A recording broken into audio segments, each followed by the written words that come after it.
Ya, Assalamualaikum warahmatullahi wabarakatuh. Pertama-tama perkenalkan, nama saya adalah Fauzan Hakim. Saya dari kelas 2D.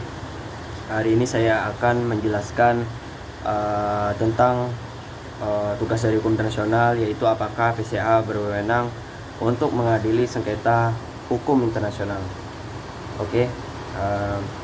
Mahkamah Arbitrase Internasional atau PCA di Den Haag, Belanda sebenarnya bukan pengadilan yang tepat untuk memutuskan perkara kedaulatan di wilayah maritim negara-negara di dunia.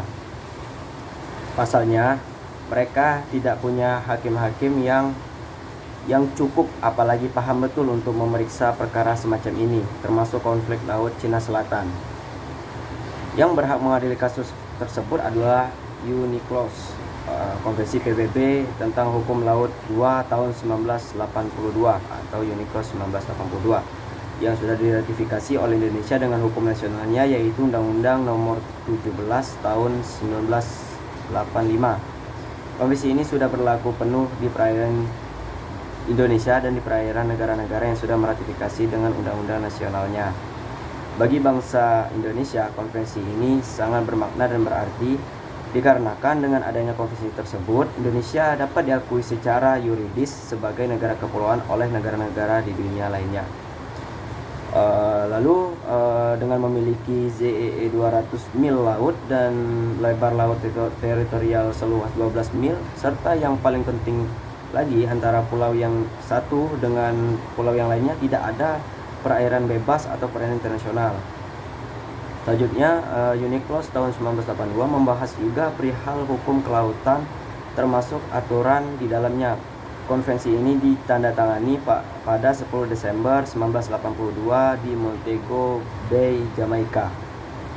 Dilansir dari United Nations, konvensi hukum laut ini mulai berlaku pada 16 November 1994. Pemberlakuan konvensi ini berarti seluruh negara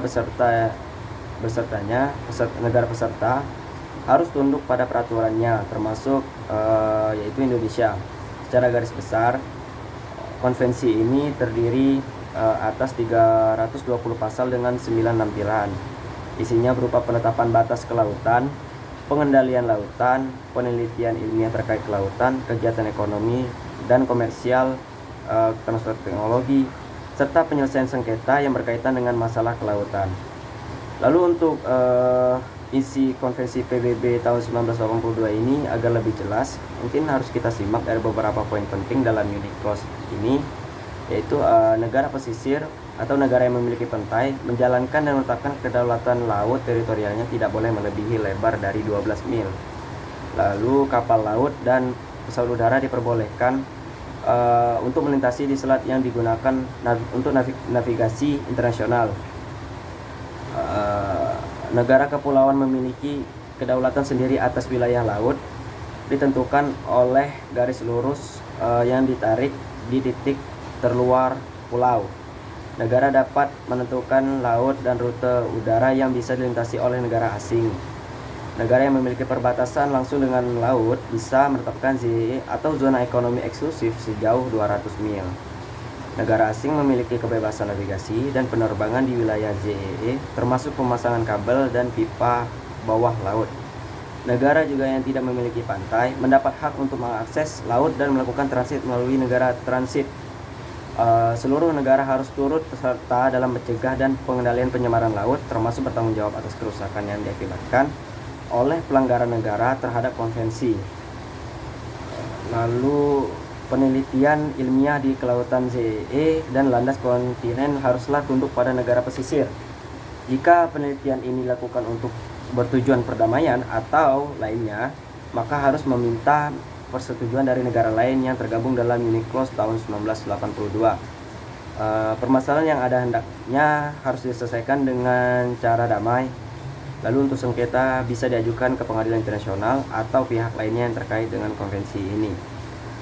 Baiklah, mungkin sekian dari apa yang saya sampaikan. Saya mohon maaf atas kekurangan atau penjelasan yang kurang jelas atau kurang panjang. Saya memohon maaf.